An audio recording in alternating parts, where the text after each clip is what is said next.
Salut Maël, merci d'avoir accepté l'invitation pour venir parler de ton travail. Petite remise en contexte, on s'est rencontrés sur le stand de Calipeg à Annecy en juin, et tu m'as expliqué que voilà, tu venais du monde du cinéma au départ, enfin en tout cas de l'univers vidéo-cinéma, et qu'ensuite tu as commencé à faire de l'animation sans avoir été formé à l'animation. Donc c'est un truc qui est aussi intéressant à aborder. Et donc là, on va parler un petit peu de comment est-ce que tu produis tes projets, notamment ce projet de court-métrage, pour que tu nous expliques un petit peu comment ça se goupille. Mais d'abord, est-ce que tu peux te présenter peut-être un petit peu sur ton parcours, notamment scolaire, quoi. Oui, déjà merci Benjamin pour ton invitation. Et Avec plaisir. donc je vais voilà me présenter rapidement. Donc je m'appelle Maël Bray, je suis réalisateur, jeune réalisateur, j'ai 32 ans et je n'ai pas j'ai voulu faire de l'animation, démarrer un premier projet de court-métrage d'animation, voilà en apprenant en fait tout de zéro. Mhm. Car effectivement, comme tu l'as dit, donc j'ai un parcours scolaire donc qui est artistique. Donc au tout départ, j'ai eu une scolarité au lycée, on va dire un peu en pointillé, ce qui m'a amené en fait à passer le bac en candidat libre. Donc j'ai passé un bac littéraire avec une option art plastique en vue d'intégrer une école d'art parce que à l'époque, en fait, j'étais très intéressé par le design et je pensais aussi à l'architecture, notamment à l'architecture d'intérieur. J'étais pas très fixé, Mhm. ce qui m'a conduit en fait à intégrer l'école supérieure d'art et design de Saint-Étienne, qui est une école publique, qui est une école de beaux-arts et en option design, voilà. Et très rapidement, je me suis rendu compte que le design, c'était pas vraiment ce que je voulais faire au fond, que créer en vue d'une fonction, en vue d'un sens pratique aux choses, aux objets, c'était pas vraiment là-dedans que je voulais m'épanouir. Donc, il y avait deux options à l'école, art et design, et je suis parti en art. Donc tu as pu sauter d'une option à l'autre ou c'est sur l'année 2 que tu as fait la transition, un truc comme ça? Tout début année 2. L'année Ok. 1 était commune, l'année 2, voilà, j'ai basculé au bout de 2 mois, je crois. Donc là, j'ai fait du dessin, j'ai fait de la peinture, il y avait de la vidéo aussi, euh, orienté cinéma, beaucoup de cours théoriques, des colloques. Voilà, c'est comme ça que j'ai pu expérimenter un petit peu dans tous les domaines. Mis Mhm. à part peut-être la photographie, j'étais moins sensible à la photo. Le côté aussi mise en espace, installation n'était pas forcément ce qui m'attirait le plus. Mais on va dire que le caractère, vraiment la peinture, le dessin et la vidéo, c'était vraiment ce qui m'attirait le plus. Ce qui fait Euh, que c'est assez logique après que forcément tout se goupille et ça fait un film d'animation, quoi. Alors, même si tu n'avais pas forcément conscience de ça au début, c'est un peu le mélange à de tout. Voilà, à l'époque, absolument pas conscience de ça. Je voyais très peu de films d'animation. J'avais tout de même fait des petits tests d'animation en peinture à l'huile à l'époque, mais c'était vraiment expérimental Ouais. et en majorité assez raté. Et donc, en fait, est arrivé vite ensuite l'envie de faire du cinéma. J'avais des cours de cinéma et vraiment me plonger dans des cinématographies entières, ça m'a passionné. Euh, j'ai enchaîné sur un mémoire qui portait sur un cinéaste thaïlandais qui s'appelle Apichatpong Warasetakul. Pour le Mhm. moment, encore aucun lien avec l'animation. Et aussi, je suis parti faire un échange en Chine, à Shanghai, à l'université normale de la Chine de l'Est, donc en section multimédia, comme il peut se dire en Chine. Là, j'ai commencé à faire mes premiers films étudiants, ce qui m'a conduit ensuite à enchaîner sur un master 2 en cinéma, donc dans une école de cinéma qui s'appelle l'École nationale supérieure d'audiovisuel de Toulouse, là aussi une école publique, voilà, qui m'a accueilli en équivalence, qui m'a pris Ouais. sur dossier. Euh, et encore, toujours pas d'animation, quoi. C'était vraiment la prise de vue réelle, un cinéma plutôt léger qui m'attirait. Euh, J'étais très attiré par le montage, pas encore par les formes scénaristiques, mais ça, Ok. c'est venu petit à petit. Qu'est-ce que tu entends par cinéma léger? Qu'est-ce que tu veux dire? C'est par rapport au thème abordé, par rapport à la façon de le faire? En fait, c'est de chercher à faire du cinéma finalement avec peu de personnel, une petite équipe, parfois seule, et peu de moyens, Ok. et en se concentrant au final vraiment sur les choses qu'on capte. Enfin, c'est c'est pas chercher, en tout cas, à vouloir faire de grands mouvements de caméra, à vouloir mettre des effets spéciaux, à être dans une approche au final qui est plutôt documentaire, Ouais. Et ensuite, ouais, tu que vas créer fiction, la narration au montage plutôt, d'où le fait que ça t'intéresse beaucoup, par j'imagine. exemple. Oui. Et ensuite, j'ai eu envie d'écrire des scénarios. Et en ayant quitté l'école, j'ai écrit plusieurs morceaux de scénarios. J'ai Ouais, eu, voilà, j'ai commencé à prendre des notes, à faire plein de bouts de choses qui pouvaient donner des films potentiellement, que j'avançais comme ça en simultané. Et j'ai un projet de cela que j'ai développé avec une résidence du CNC qui d'accord. s'appelle Talent en cours en fait. Voilà. Donc le CNC, pour résumer, c'est le Centre national de la cinématographie et de l'image animée. Voilà pour ceux qui nous écoutent et qui ne connaîtraient pas encore le CNC. Donc voilà, c'est une résidence pour cinéastes émergents Mhm. avec laquelle tu développes un scénario. Tu es encadré par un scénariste professionnel. Euh, Moi, j'avais, dans le cadre de cette résidence, projeté un court-métrage d'étudiant, court-métrage que j'ai fait quand j'étais étudiant au festival Entrevue Belfort. À cette époque-là, je n'avais toujours pas conscience de l'animation. Ouais, donc ça, Je c'est voulais à la faire. sortie de l'école. Donc, c'est un truc que je me demande un petit peu comment c'est fait cette transition dans le sens où tu es sorti de l'école et t'as directement fait une sorte de dossier pour entrer en résidence. Comment ça s'est passé ce truc-là et en résidence aussi, et combien de temps ça dure?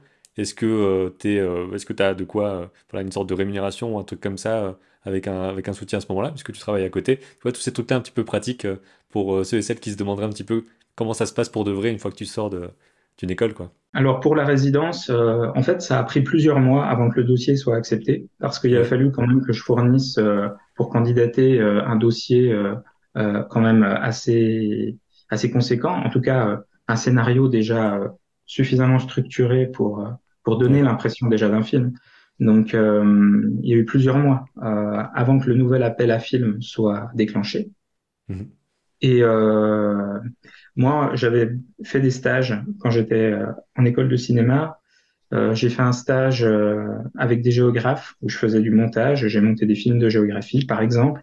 Et j'ai aussi fait plusieurs stages au Festival de Cannes où là, c'était vraiment du renfort événementiel. Ouais. J'étais à plusieurs postes, notamment au secrétariat d'une sélection qui s'appelle Un certain regard. J'étais aussi en renfort sur le photocall du festival. Mhm. Donc, en fait, ça m'a permis euh, d'avoir des connaissances, de prendre des marques en vraiment, j'ai envie de dire, sur l'étape, non pas de fabrication des films, mais sur l'étape de diffusion. Oui. Et voilà, c'est comme ça. Voilà, la sortie d'école s'est faite comme ça. D'accord. Euh, Et donc ensuite, il y a eu le côté découverte, enfin pas découverte de l'animation, mais volonté justement d'avoir ce que tu as écrit, de le faire sous Prise de cette forme-là, quoi. conscience. Mhm. Ouais, il y a eu une prise de conscience. Je ressentais de moins en moins, en fait, c'est très personnel, hein, mais la nécessité de faire de la prise de vue réelle. Parce Mhm. que, en fait, les images étaient tellement consommées dans le monde, euh, les moyens de production étaient de produire des images, les moyens techniques, comme les téléphones portables, etc., se démocratisaient tellement que, en tant que cinéaste, pourquoi faire de la prise de vue réelle? Et c'est à partir de ce moment-là où j'ai eu envie de reprendre un truc que j'avais complètement laissé tomber, qui était le dessin. Ça faisait plusieurs années que j'avais pas du tout pris un crayon. Et je me suis dit, les films, les images que je cherche, en fait, je vais les obtenir par ce moyen-là.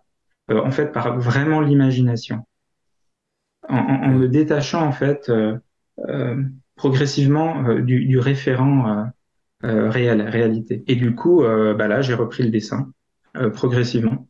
Ça a été très dur au début parce que j'avais tout perdu. Aussi, il fallait que j'aborde une nouvelle manière de dessiner que j'avais pas explorée jusqu'à maintenant, qui était vraiment en fait le dessin déjà pour animer et aussi pour construire euh, le dessin vraiment de volume. Oui, ça c'est un truc qui est parfois, j'imagine, pas évident à comprendre quand on dessine juste comme ça et qu'on n'a pas le côté technicien aussi de décomposer les choses et tout. Quand on parle de Mhm. dessin en volume, on parle vraiment de 2D forcément, mais il y a ce côté, on doit être capable de le bouger en fait, sous tous les angles. Et ça, c'est un truc qui est pas évident. Je sais pas si tu as fait des exercices en particulier, peut-être par rapport à ça. Tu me disais que tu avais fait de l'observation, par exemple, pas mal. En fait, je dessinais un peu quand j'avais le temps, c'est-à-dire dans les transports, c'est-à-dire j'ai repris quelques cours de modèle vivant Mhm. que j'ai après mis de côté. Je peux peut-être montrer quelques Ouais, carnets de carrément. croquis de cette époque-là. On sent déjà qu'il y a une volonté de simplification du trait. Je sais pas si c'est juste une question de rapidité nécessaire dans la pose ou si c'est toi qui cherchais ce truc-là. Oui, je cherchais la rapidité, ça oui. Et même, en fait, les sculptures, bon déjà, ça d'accord, mais les nus, en fait, c'est les choses un peu les plus statiques que j'ai dessinées. Parce que voilà, je dessinais aussi des danseurs en plein mouvement. Et le but, Mhm. en fait, c'était de pouvoir dessiner à cette époque sans demander de poser et de juste arriver à capter ce que je pouvais dans un instant très fugace. Comme en fait dans mon quotidien, c'était ça aussi. C'est une étape supérieure quelque part et c'est très important pour l'animation de savoir juste saisir l'essence d'une pose parce que je pense que tu l'as remarqué ensuite dans les Oui, oui, plans, oui. tu peux pas faire un truc très réaliste. Enfin, à part si tu pars vraiment sur une rotoscopie ou des choses comme ça, mais il faut forcément essentialiser quelque chose et simplifier, c'est Voilà. obligatoire. Même si on veut que ce soit crédible, ça doit être simplifié, c'est une obligation. En fait, même, voilà, j'essayais de. Forcément, il y a plein d'erreurs quand tu fais ça. J'ai envie de dire, quand tu dessines, il y a toujours des erreurs, mais quand tu fais ça, bah, le risque, c'est d'en faire beaucoup.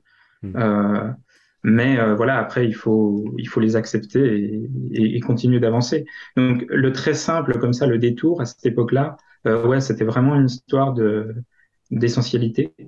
Et après, j'ai vraiment eu une phase où j'ai plus du tout dessiné en observant, ce qui est encore le Ouais, cas d'ailleurs. Ça fait un bail que je dessine plus en observant.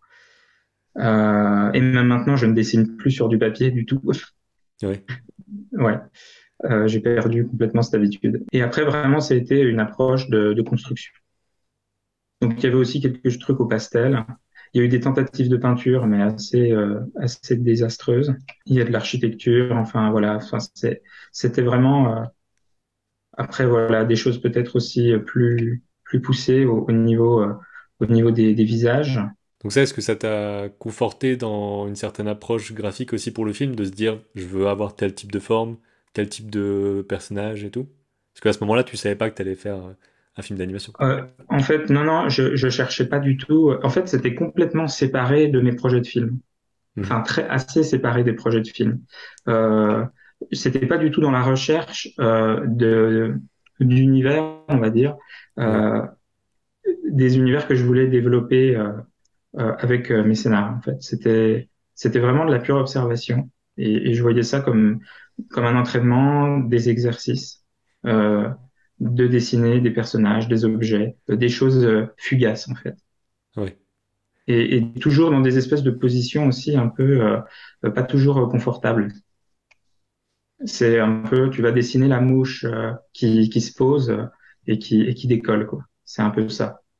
ouais. Euh, Mouche, papillon, oiseau, hein. Mais en tout cas, c'était vraiment voilà, de choper des petits détails comme ça. Le côté scénario, donc t'avais commencé à l'écrire en pensant. Alors, est-ce que c'était en pensant à la prise de vue réelle ou c'était juste j'écris une histoire et on verra ensuite?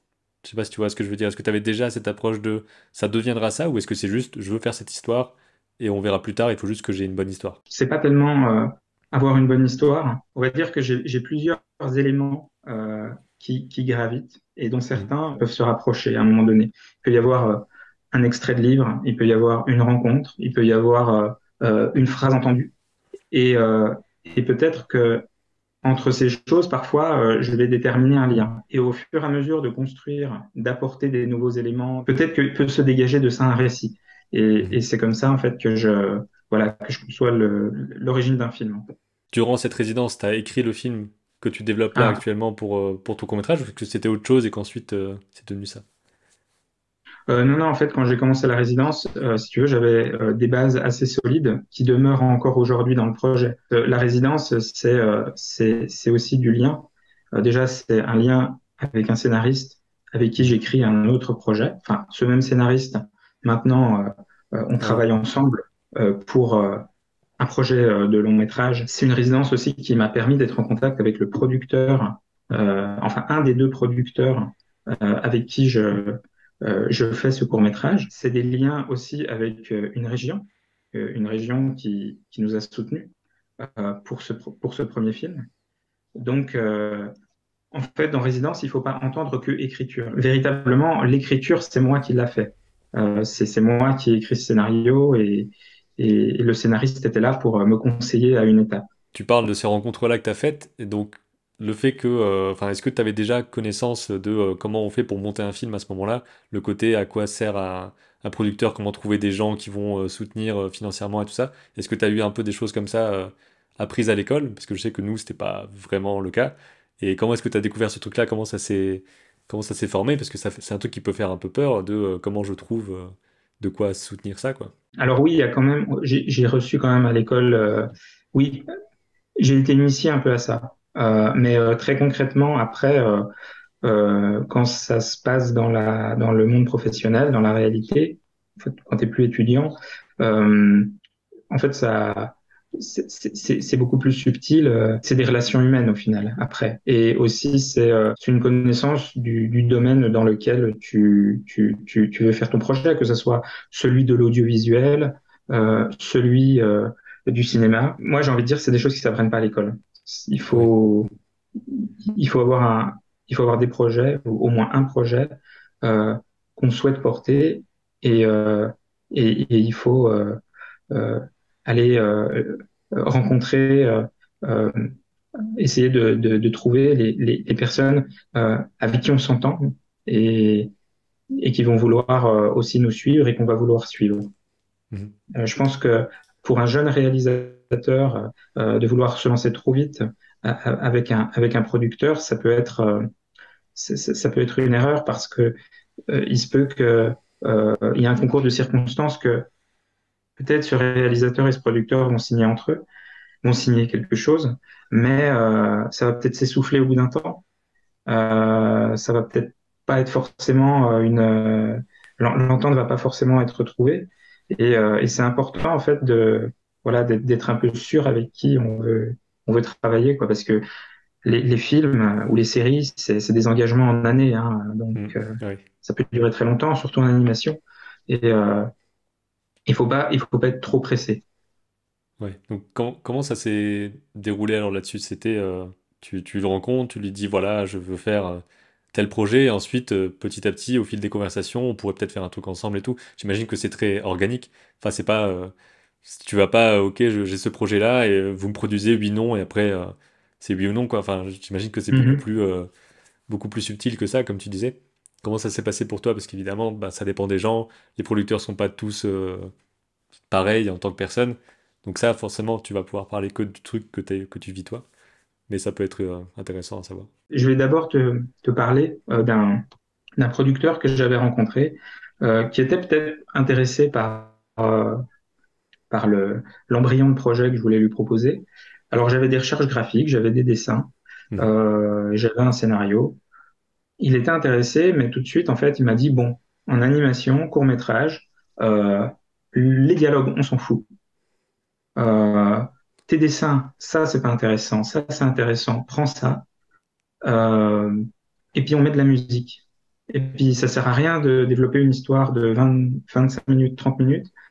Tu fais un truc de moins de 10 minutes, 10-15 minutes max, et c'est ça qui marche. Voilà. Ok, donc c'était très très formaté tout de suite, quoi. À partir de là, bah voilà, tu fais quoi? Oui. Bah, moi, clairement, en fait, le projet, c'est tellement un truc qui me travaille et c'est tellement quelque chose aussi, tu vois, de tortueux que, Mhm. en fait, de vouloir faire un bel objet qui va bien passer en festival et qui sera vite vu, vite oublié, au final, moi, tu vois, je me donne pas tout ce mal pour ça, quoi. Ouais. Ça m'intéresse pas.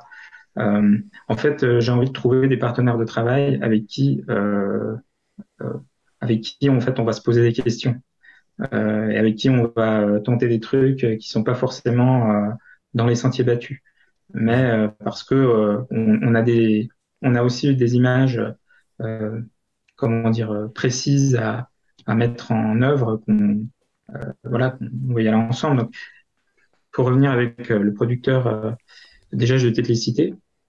Donc, la société, en fait, elle s'appelle Les Films d'Argile. Mhm. C'est une société, je crois, qui a été créée, enfin, c'est une association étudiante à la base, qui regroupait deux étudiants de la FEMIS, dont Mhm. une étudiante de la FEMIS qui était passée par les Gobelins avant, et une étudiante de la Sorbonne qui ont fait des courts-métrages étudiants et qui ensuite, après l'école, ont envie de monter une société. Il faut savoir qu'eux, ils n'ont pas fait je suis leur premier projet d'anime. Ils ont fait du Ok. court, ils ont fait du long métrage, plusieurs projets en développement, plus de long métrage aujourd'hui en développement, mais pas de film d'animation. Et l'associé de Clément Schneider, donc qui est le porteur de projet, qui s'appelle Alice Bégon, travaillait en tant qu'assistante assistante de prod en anime. Elle a travaillé pour plusieurs studios et elle avait senti en fait dans mon projet quelque chose. Ça, c'est ses paroles que j'essaye de rapporter. Quelque chose en fait qui dénotait en fait avec ce qu'elle pouvait voir et qui lui apparaissait peut-être formaté, parfois formaté euh, en anime. Ouais. Et du coup, c'est comme ça que les choses se sont faites. Et quand le développement du projet a vraiment débuté, euh, donc Clément Schneider a fait appel à Clément Pelletier, qui lui est un producteur en animation et qui travaille en ce moment, il travaille pour La Cabane, par exemple, Mhm. sur une série Mush Mush et les Champottes, qui lui aussi en fait avait envie de faire du court métrage et en parallèle des séries. Et voilà, donc c'est un deuxième producteur qui s'est joint au projet, plus axé animation que le premier, Ouais. euh, qui vient compléter ce couple de producteurs avec lequel je travaille aujourd'hui. Le rôle du producteur, c'est ensuite, enfin, c'est d'accompagner forcément. On a vu ça dans une discussion avec Claire Matt il y a pas longtemps sur la chaîne. Où, en gros, elle parlait du fait qu'il y avait le producteur plus bah voilà, finance et tout, on va dire, d'où vient le budget, et le producteur plus artistique. Et j'imagine que dans un projet plus petit, parce qu'elle parle de production bien plus grande, j'imagine que un producteur a un peu ces deux casquettes-là en même temps. Déjà, oui, un producteur, la première chose qui peut fournir un projet, c'est un cadre légal. Deuxièmement, il y a l'aspect effectivement financier, Mhm. recherche de financement, de porter le projet, de, en fait, d'assurer au projet, voilà, les moyens de production et aussi, on le verra peut-être après, mais de diffusion, Mhm. d'anticiper la diffusion. Mais également, c'est un partenaire artistique. Il s'avère que Clément Schneider, il est aussi réalisateur. Il est les deux, il est producteur et réalisateur. Et en fait, bah, il sait ce que c'est aussi d'écrire un film, Ouais. d'évoluer avec, de faire évoluer un projet, de douter avec un projet, de, de transformer un projet ou de faire des coupes dans un scénario, dans un montage. Enfin, tout ça, c'est des choses qu'il connaît. Et du coup, bah oui, c'est un partenaire artistique aussi avec lequel la V1 du scénario, c'est vraiment avec lui que j'ai réécrit. Par exemple, moi, je peux passer plusieurs mois à faire une V1 et à un moment donné, en quelques jours, on peut se prendre un temps ensemble et lui, il va me donner son avis. À partir de là, en très peu de temps, je vais essayer de réécrire le scénar. C'est pareil pour le storyboard. C'est un truc aussi qu'il faut peut-être qu'on évoque, mais je sais pas si t'es tout seul sur le côté vraiment produire, enfin produire dans le sens réaliser, faire tout ce qui est graphique et tout faire, à part j'imagine, voilà, les voix, les sons, forcément. Mais est-ce que c'est vraiment un projet un peu où t'es tout seul pour faire toute la partie visuelle? Ou est-ce que vous avez aussi trouvé des gens pour aider sur l'animation, aider sur les décors? Je sais que t'es un monteur aussi, tu m'avais dit que t'avais un monteur. Donc il y a Oui, forcément une équipe qui s'est un peu construite aussi. oui. Alors, majoritairement, je suis tout seul, Ouais. pour le moment en tout cas. C'est-à-dire que la partie développement graphique, repérage, écriture, caractère design, décor, en fait, je Mhm. mène tout seul. Et ensuite, eh bien, parfois, pour des temps très très courts, il y a des gens qui m'entourent. Ouais. Un monteur pour l'animatique qui va faire, bah, déjà qui va remonter un peu ce que je lui propose, qui va faire tout le travail de montage son. Il va y avoir aussi quelqu'un qui va m'aider à développer du code pour faire de la mocap. On a travaillé aussi avec un laboratoire de recherche qui fait de la mocap en infrarouge, parce qu'il y a une Mhm. partie mocap aussi dans le projet. toute l'anime a une base motion capture. Il y a différentes techniques de mocap. Donc ça, c'est des gens. Il y a une danseuse qui a travaillé pour incarner un personnage de mocap. Donc on a répété ensemble. Donc en fait, petit à petit, non, il y a des gens qui gravitent autour du projet. Et moi, mon envie, mon désir, c'est de m'entourer avec le plus de compétences possibles et de spécialités et qu'on fasse ça dans le bonheur et la joie, tu vois. Ouais. Euh, donc là, je vais partir à la recherche d'animateurs Mhm. et de spécialistes d'effets spéciaux. Voilà, Ok. et Et c'est c'est la vrai que prochaine étape de. pour l'instant, on n'en a pas parlé du tout. C'est vrai que Ouais. c'est peut-être bizarre d'en entendre parler que maintenant, mais quelle est l'histoire du film? Enfin, enfin l'histoire, quel est le contexte du film? Qu'est-ce que tu veux montrer, raconter à l'intérieur? Et Euh, aussi, est-ce que c'est un court-métrage enfin, un court-métrage, ça peut vouloir dire plein de durées différentes aussi. Est-ce que tu as combien de temps dure ton film, tu vois, un truc comme ça sur ce qu'est le film en fait finalement. alors la durée, elle n'est pas minutée au poil, sachant que tu Ouais, sais, voilà, quand tu fais une animatique, tu retires, tu remets, voilà, c'est très mouvant. ouais, On est en train de faire l'animatique, c'est pour ça que j'en parle. C'est un peu l'étape où on en est, c'est animatique. ok. Donc pour Euh, fixer tout, et une fois que t'es fixé là-dessus, bah après ça bouge plus trop normalement. Approximativement, on est à 25 minutes. Ok, C'est pas un format qui est forcément le plus facile en court-métrage d'animation. On reste quand même en dessous de la barre des 30 minutes. Et puis de ouais. toute façon, vu le projet, ça dépassera jamais 30 minutes. Il n'y a pas besoin. Euh, mais on pourra descendre éventuellement si le projet s'y prête. Mhm. Enfin, voilà, si la bonne alchimie s'y prête. Oui, voilà, Et t'es pas fixé parce que ça sert à rien de se dire, nous ça parce que sera c'est vingt-deux mouvant. trente voilà, quoi, tu peux pas travailler comme ça, quoi. C'est très très mouvant. Le contexte, c'est un contexte hospitalier. Donc, ça se passe dans un hôpital plutôt contemporain. Et en fait, on est assez focalisé sur un personnage, sur le protagoniste, qui est chef de service dans cet hôpital. Et en fait, le film se passe en une journée, même en une matinée, en quelques heures. Et en fait, c'est le départ de ce personnage à la retraite. Donc, c'est ce personnage qui est plutôt sur la pente descendante. Mhm. La forme du film, voilà, elle va aussi cette idée de pente descendante au diapason avec ce protagoniste. Et, euh, et en fait, on est dans une espèce de monde mi-réaliste, mi-fantastique. Il était écrivain, mais que ce désir d'écriture, c'est quelque chose qu'il a refoulé. Et lors de cette dernière journée qui apparaît tristement banale, va ressurgir par instant des flashs, euh, des flashbacks ou alors des personnages comme ça qui vont faire immersion, qui vont avoir un lien avec voilà, avec son fort intérieur et son imaginaire. Voilà, le pitch, c'est ça. Je comprends le côté que ça dénote dans le côté animation, tu vois, parce que c'est vrai qu'il y a un peu comme je disais tout à l'heure, des clichés de l'animation. Et j'avais fait une vidéo là-dessus d'ailleurs sur ce que j'avais entendu dans un making-of avec Brad Bird qui expliquait que c'était pas l'animation n'était pas un genre, mais était juste que dans son film Les Indestructibles, il a mis de l'action, des films d'espionnage, des drames familiaux, il a tout mis, tu vois. Et c'est un truc qui m'a un peu marqué. Et c'est vrai que je vois pas tellement de choses qui sortent de ce cadre plus humour, action, qu'il y a très très souvent quoi, en animation. Il y a pas mal de trucs aussi qui tendent vers des choses plus intimistes depuis peut-être, je sais pas, peut-être Oui, 10 ans, enfin depuis que je me renseigne, en gros, peut-être que ça existe depuis toujours, mais des choses plus oui, oui, intimistes, même qui sortent d'école et tout. Il y a une époque où les oui. films d'école, c'était très... ça va dans tous les sens, on montre qu'on peut faire des courses-poursuites, et après ça s'est un peu calmé. Donc c'est des trucs qui me parlent un peu Ouais. plus aussi là-dessus, mais ouais, En c'est fait, c'est chouette. voilà, moi, je me rends compte aussi il y a des avancées, mais il y a aussi encore plein de résistances sur les genres et le cinéma.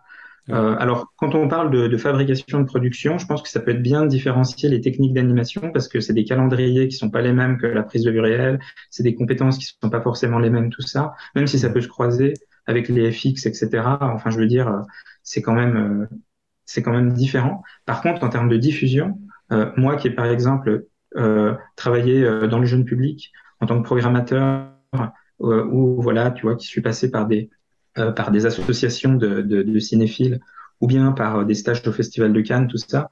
Euh, je porte quand même un regard, voilà, tu vois, un peu aiguisé sur la diffusion, la Mhm. programmation, même si je suis un programmateur très débutant. Au final, enfin, au secours, quoi, tu vois, arrêtons de vouloir différencier fiction, documentaire, Mhm. animation, comme si c'était des tronçons, tu vois. Ouais. Laissons le spectateur découvrir les films euh, avec moins de qualificatifs, parfois, qui sont juste inutiles, en fait. Et Ouais, ouais. On dirait que c'est juste pour mettre une voilà. catégorie sur le côté. Bon, là, c'est le truc animation, là, c'est le truc. Le pire, c'est quand il y a marqué action, aventure, animation. Ah Et oui, non, mais là, c'est ça a carrément pas la de sens du tout, VOD, quoi. tu vois. Ouais. Ouais. Mais en fait, c'est commercial, ou alors c'est ouais, des qualificatifs qui sont. En tout Mm. cas, moi, je prends pas du tout les choses comme ça. L'animation, par là, c'est que, en fait, tu fais un chemin de peintre. C'est-à-dire que tu pars de rien, tu fais des esquisses, bah, en fait, tu crées vraiment avec tes mains et ton imaginaire et tes outils. Ouais. Du cinéma un film. Et c'est ça, moi, qui me, qui m'a décidé, en fait, à reprendre le dessin de zéro et à vouloir faire mes films comme ça. Et apprendre l'animation, euh, Ouais. storyboard, à comprendre ce que ça voulait dire un pipeline, et ensuite animer. Ouais, on peut peut-être partager un petit peu des images pour voir un petit peu de concret sur ce que tu fais. Alors déjà, bah, pour commencer, avant de montrer des dessins bah, déjà plutôt numériques, Mhm. euh, je vais, euh, je vais partager peut-être des recherches graphiques. Voilà, ça c'est par exemple trois étapes d'un dessin en fait qui va me permettre d'imaginer une scène entière. Il n'y a pas spécialement de storyboard de fait, il y a un scénario, mais voilà. Donc en fait, je pars d'un croquis très basique comme ça, à partir duquel, on va dire, je vais développer des éléments du décor et ensuite, je vais refaire une version de ce dessin Mhm. où ben, je vais insérer plus d'éléments. Et je vais ainsi insérer un personnage en l'occurrence, mais un personnage qui n'est pas tout à fait fini de dessiner. Mais au final, peu importe parce que le but, c'est pas de finir les dessins. C'est pas vraiment de faire des dessins finis, c'est essayer, tu vois, d'amalgamer comme ça un maximum d'éléments Ouais. qui va me permettre soit de réécrire la scène, soit de la storyboarder ensuite. Donc là, ça veut dire que dans ces recherches-là, c'est une question de qu'est-ce qu'il y aura dans l'image ou est-ce que enfin, j'imagine que tu te poses aussi la question de est-ce que je veux que ça parte sur ce type de rendu ou c'est vraiment juste une question de contenu. Alors, il y a un peu tout. C'est déjà surtout le contenu, mais il y a quand même il y a une recherche quand même d'attitude dans la position, par exemple, du personnage. Ouais.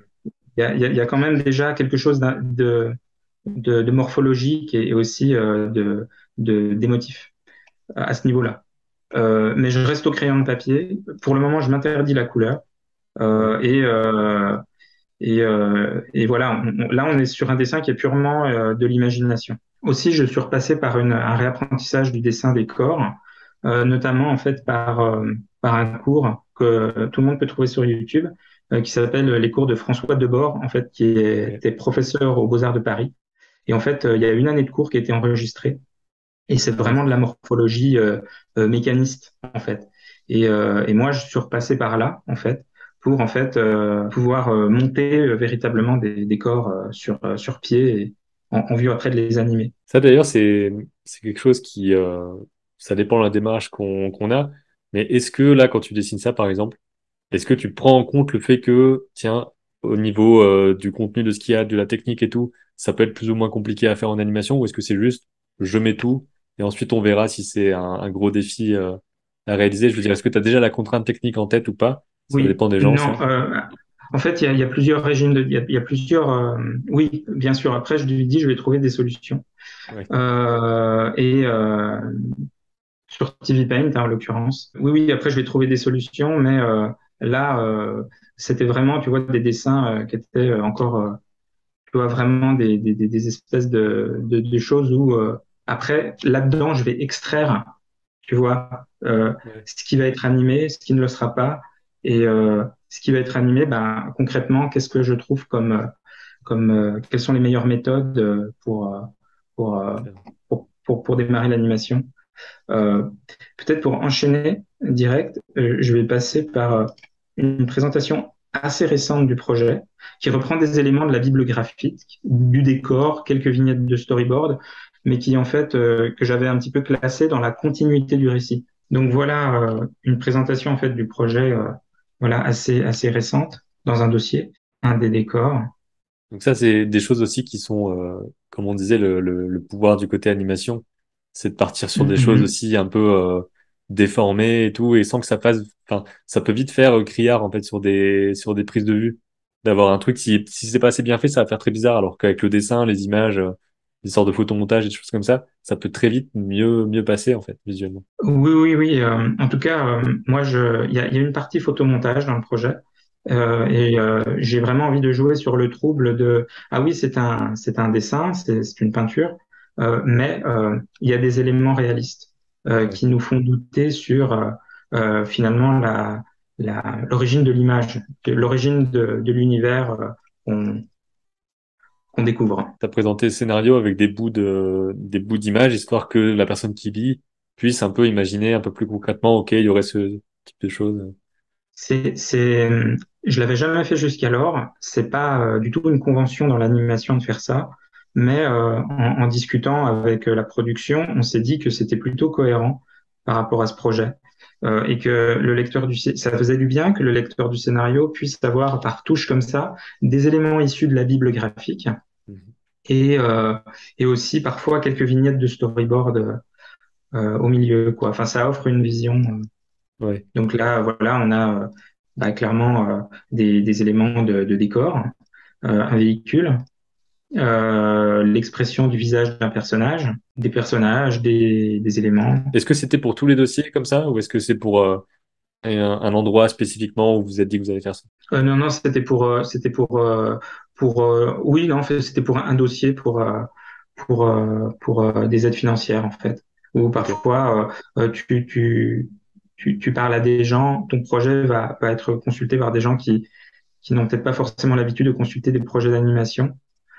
Et il faut trouver un entre-deux pour arriver un peu à parler à tout le monde. Je sais pas si c'est quelque chose qui vous a à toi et l'équipe qui a pu être un obstacle ou quoi, mais comme tu dis, il y en a qui sont pas habitués à avoir ce genre de choses. Et en animation, si tu montres des choses qui sont trop préliminaires et qu'on comprend pas que c'est pas le truc final, tu vois ce que je veux dire? Ça peut être un peu ah mais c'est un peu bizarre, etc. C'est des croquis. Alors que oui, c'est des croquis justement pour ensuite figurer ce qui va arriver après. Et des fois, il peut y avoir un petit entre-deux où les gens ont l'impression que c'est ce que tu veux comme rendu, alors que non, c'est juste pour guider, etc. Je sais pas Ouais, si ça ouais, arrive ça. les croquis, j'en ai une pléthore. Même tu vois, des pré-storyboards que j'ai fait et que j'ai Ouais. pré-animatiqué euh, euh, avant de développer le film, quand j'étais encore dans l'écriture et que j'étais vraiment seul, bah, c'est ce que je faisais, tu vois, je dessinais sur des feuilles A4 le storyboard, j'enregistrais avec des comédiens euh, les dialogues que j'écrivais et puis on testait comme ça. Je prenais des bruitages sur Internet et puis on voyait si ça marchait. C'est d'ailleurs comme ça qu'on est passé à la V2 du scénario. Oui, c'est ça aussi qui est chouette de voir dans les productions. J'imagine que ça peut être aussi comme ça, une pré-production de films en prise de vue. C'est le côté, quelque part, un peu déstructuré des fois, que tu passes d'une étape à une autre, ensuite tu reviens et tout. Surtout dans les projets où t'es pas beaucoup. Tu peux très vite aller changer des trucs, refaire un décor, imaginer, machin, pendant ta pré-production. C'est beaucoup moins structuré et cadré que dans une grosse production où il y a forcément la personne, c'est vraiment la méga spécialiste du truc là, ça va être très bien fait de cette façon-là, et après ça tourne quoi. Donc là, c'est beaucoup plus, ouais, beaucoup plus organique. En fait, ouais, nous, ce qu'on fait, c'est que en étant vraiment, quasiment, ça repose presque tout sur moi, la partie créa. Donc, Ouais, euh, on est dans on va dire qu'on est dans, moi, j'ai mis en place un pipeline assez précis, mhm, si tu veux. Donc, on sait où on va et au final, on est dans une manière de faire qui est euh, similaire à l'industrie, en ce ouais, sens. C'est assez hiérarchisé, les étapes. Par contre, ça peut être un peu plus fougueux avec des allers-retours entre les étapes, des étapes de montage entre, des étapes de réécriture entre, Mm. ou et voilà. Et aussi on est moins à fignoler les choses. Par exemple, voilà, il faut que le caractère design, ça soit très très précis, tous les turns. Non, non, là c'est un peu plus c'est en ordre, mais aussi c'est plus bordélique forcément parce que Ouais. tu tu fignoles moins. Et il y a pas t'as pas un, un supérieur hiérarchique ou encore une fois, moi j'ai pas tu vois de gens en dessous de moi à diriger. Donc au final, voilà, il faut voilà, faut arriver à se débrouiller avec tout ça quoi. On a l'impression que ça va partir dans même des univers un peu différents Et c'est un peu selon le les cas. séquences, quoi. C'est un peu le cas en fait. On a un film en noir et blanc et il y a un passage à la couleur qui se fait et après il y a un retour au noir et blanc. Et au niveau des personnages, est-ce que t'as comment dire ça? Comment est-ce que tu as travaillé leur visuel, quoi? À quoi ils ressemblent, etc. Est-ce que tu as des choses à expliquer un petit peu par rapport à ça? En fait, c'est vraiment c'est vraiment d'après imagination. Parfois, il se peut que je rencontre des personnes qui m'inspirent. J'essaye voilà de les mémoriser et de refaire un personnage en fait qui n'est pas eux, mais qui n'est pas non plus forcément une caricature d'eux, mais qui a pris racine sur eux, mais qui deviennent autre chose, quoi. Mhm. Donc, mine de rien, en fait, le rapport le lien que tu as avec la réalité, même si tu dessines d'après imagination, tu dessines d'après ta matière de souvenir. Donc, la réalité est là, quoi. Et moi, le truc aussi que j'ai voulu, voilà, c'est pour ça qu'il y a parfois du photomontage, comme là, la vignette que tu peux voir, qui va être, voilà, les éléments, quand il y a des éléments photographiques, c'est pour ça que j'intègre des éléments photographiques, c'est pour dire au spectateur ça, que ce résultat, il est aussi fait de réalité. Voilà. Et pendant ces recherches-là, parce que là tu disais que vous étiez à la phase de l'animatique, donc en gros le storyboard animé pour caler les choses qui se passent dans le film, est-ce que tu as eu des tests d'animation aussi, histoire de voir à quoi ça ressemblerait aussi, rien que pour toi aussi, pour prendre un peu en main ces différents personnages et tout ça, une fois qu'ils sont assez construits? Alors en fait, dans l'animatique là que je suis en train de faire, il y a déjà pas mal de pauses Ok, parce que j'essaye de préfigurer le truc et j'ai mis au point le système d'animation qui voilà qui peut porter ses fruits. En fait, qui se base sur de la motion capture. mhm.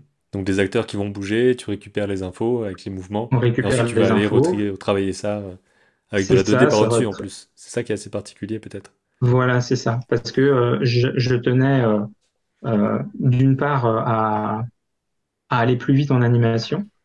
Je tenais pas à faire de la rotoscopie sur des silhouettes filmées parce que je voulais Ouais. vraiment être dans la construction de mes personnages en termes de morphologie et puis de caractère physique. En fait, je voulais vraiment les imaginer sur un espace neutre.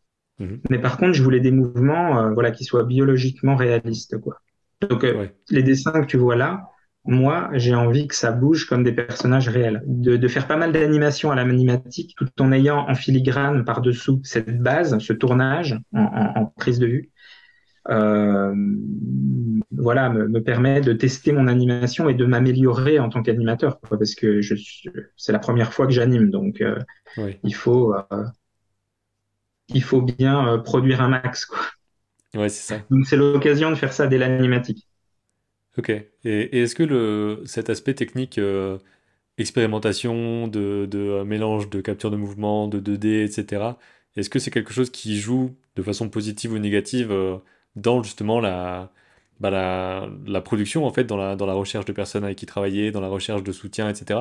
Est-ce que ça aide de dire en même temps on essaye un truc technique différent, d'accord, du coup on va vous soutenir, tu vois, des trucs comme ça? En fait, véritablement, moi, je veux juste, tu vois, expliquer ce que je fais techniquement. Après, est-ce que c'est pour ça qu'on va te soutenir ou pas? Je pense que ça, c'est des éléments en fait qui t'appartiennent pas, qui t'échappent. Ouais. Et en fait, il y a plusieurs choses. Déjà, tu vois, j'apprends l'anime sur le tas. C'est un truc que j'ai jamais appris à l'école du tout. Ouais. Dans mes formations, il n'y avait pas ça du tout, du tout, du tout. Et du coup, bah, j'ai pas le choix, parce que si je veux le faire maintenant, il va bien falloir que je le fasse, tu vois, avec des moyens qui sont les miens, qui sont à ma portée. Euh, je travaille à Dijon. À Dijon, il y a absolument pas d'animation, quasiment pas, très très peu. Ouais, On commence quand même à être quelques-uns, et ça c'est important, tu vois, mais ça se compte même pas sur les doigts, enfin, ça se compte, oui, peut-être sur les doigts d'une main, et encore, ouais. tu vois, une main dont on aurait amputé certains doigts. Et, et, euh, voilà, je fais avec des moyens qui sont pas forcément. J'ai pas. Les- la route n'est pas toute tracée, quoi. Hmm. Je dis pas qu'un projet plus professionnel qui va se faire dans un studio, même un gros studio, la route va être toute tracée, parce que chaque projet peut-être a Ouais, ses caractéristiques et un prototype peut-être pour le cinéma, en tout cas. Mais là, en plus de ça, on a la contrainte de ok, ben faut tout inventer, faut tout tester. On va se ramasser des gamelles parce que moi je passe beaucoup de temps, tu vois, à faire de la confo de fichiers, à tester plein de trucs, ouais. voilà, à passer beaucoup de temps à ça, à essayer de trouver, voilà, de pouvoir articuler des étapes du pipeline au final qui fonctionnent, qui soient les plus efficaces possibles, avec un projet comme ça qui a plusieurs couches. Ouais. Un peu de 3D, de la 2D, des FX, du Et TV Paint. quel sera le rôle de la 3D? Est-ce que c'est la partie motion capture que tu dis comme étant de la 3D ou est-ce qu'il y a de la modélisation 3D à part? Non, il y aura pas. Oui, il y aura peut-être de la modélisation 3D pour des traînées. Il y a des espèces de nuages à un moment dans le film, et ça peut-être Ouais, voilà, qu'on va le faire dans un logiciel 3D et qu'on va ensuite ok. euh, taper ça en 2D, réimporter ça sur TV Paint, enfin ou directement sur After. Mais il y aura un personnage qui pourrait être modélisé en 3D, oui. Et là, vu que vous êtes dans la phase de l'animatique, est-ce qu'il y a des... comment dire ça? C'est quelque chose qui est un peu particulier. J'ai jamais discuté avec un monteur ou une monteuse en animation, mais c'est quelque chose qui est forcément particulier parce que bah, t'as pas des heures de matière à décortiquer.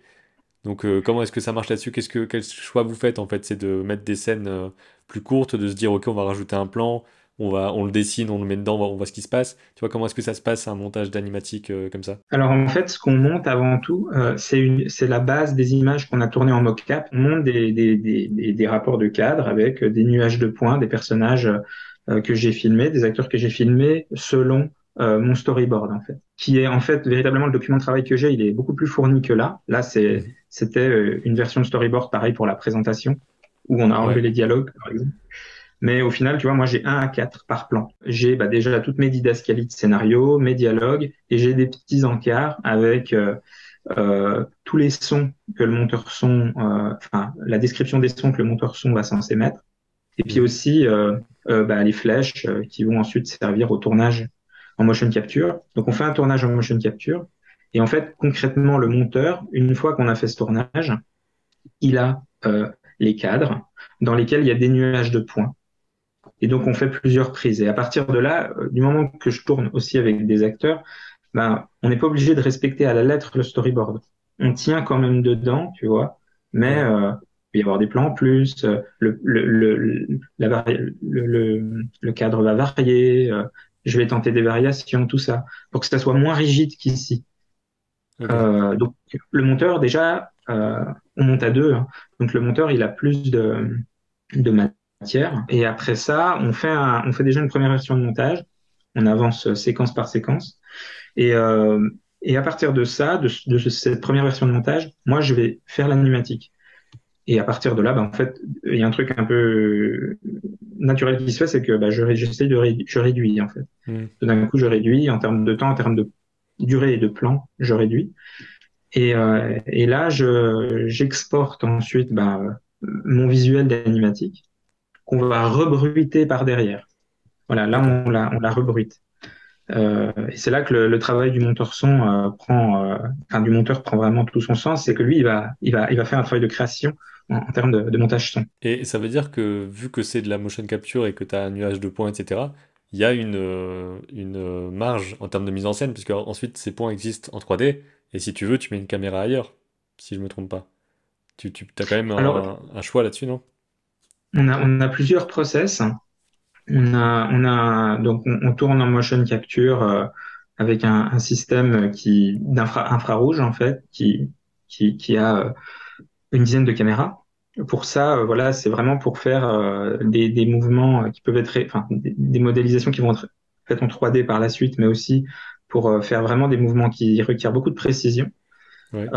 Mais après, voilà, avec un collègue réalisateur qui s'appelle Joël Mitterrand, pour le citer, on a élaboré un code, voilà, avec lequel en fait on peut faire de la mocap à partir de prises de vue réelles. Ok. Voilà, et donc j'utilise ça parce que c'est plus économique et c'est plus facile. Après, il y a un gros travail de post-prod parce que il faut tout encoder. Ouais. Euh, Parfois, les algorithmes bug, donc il y a tout un travail de prépa de montage, d'assistanat de montage qu'il faut faire. Ah, c'est vrai que pour ton premier projet d'animation, tu as tout mis, quoi, en termes de contraintes techniques, on va dire. Tu as 2D, 3D, mocap, enfin, tu as vraiment plein de choses qui, normalement, tu vas voir un peu aussi tous les soucis possibles dans l'animation et ça devrait vraiment être aussi très formateur rien que là-dessus, quoi. Moi, c'est voilà, je peux pas tout faire moi-même, bien sûr, parce que il y a aussi des choses que j'ignore. Il y a des choses que j'aurai jamais le temps d'apprendre et de bien maîtriser. Donc, mais voilà, d'où l'intérêt de déléguer parfois. C'est aussi un défi technique, ouais, comme tu dis. C'est l'envie en fait d'apprendre, d'être confronté à une contrainte, d'essayer de la surmonter, Mhm. tout en gardant en tête quand même ce qu'on fait et l'image finale qu'on a préfigurée en amont quand Ouais. même. Enfin, l'image finale. Ça, c'est un truc aussi. Bien souvent dans le monde professionnel de l'anime, les producteurs vont te demander, ah ouais, mais c'est quoi, euh, c'est quoi l'image de ton film, tu Mhm. vois? Et moi, je suis pas capable vraiment de leur donner vraiment, voilà, je vous fais le tableau de ce que ça va être. Non, Ouais. parce que c'est aussi empirique. Je peux qu'avoir des intuitions, mais euh, il y a aussi tout ce qui se passe en cours de fabrication qui font que le projet, il sera pas tout à fait comme tu l'avais au début dans ta tête. C'est moins facile pour un producteur qui veut juste produire à la chaîne des trucs, de se dire, ok, ce truc-là, comment je le vends, où je le mets. À ce moment-là, il rentre pas dans les cases et c'est plus compliqué. Donc j'imagine que c'est pour ça aussi qu'ils se disent, nous, on veut que ça ressemble à ça, on part là-dessus, ensuite on part sur d'autres projets. Alors que les producteurs que tu as avec toi, j'imagine qu'ils ont pas 10 projets à la fois, quoi. Ils en ont pas loin de 10 Ouais, en bon, bah fait. disons, ils ont pas 50 projets à la Non, fois. peut-être pas 10. Non, peut-être pas 10, mais peut-être, je sais plus combien actuellement, peut-être 5 ou 6 en cours, je sais pas, peut-être un peu plus si on compte les projets en écriture. Mais Ouais. toujours est-il que c'est pour ça aussi que on travaille ensemble, parce que on n'est pas dans cette logique. On est Mhm. dans une logique vraiment de découverte et de Ouais. risque aussi, de, de, de, d'avoir une alchimie, un résultat qui va s'avérer différent peut-être de ce qu'on aura préfiguré au début quand on l'écrivait et quand j'ai fait les premiers visuels.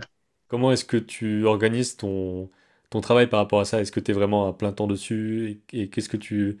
En gros, à quoi ressemblent un peu tes journées ou ta semaine, tu vois, quand tu travailles sur le projet? Là, tu me disais que tu étais sur une semaine de montage, où tu es dans un atelier, enfin dans un studio, je sais pas comment tu appelles ça, mais avec ton monteur et que à ce moment-là, les échanges se font. Comment est-ce que ça se passe là-dessus? Alors pendant déjà 2 ans, en fait, je travaillais à temps plein.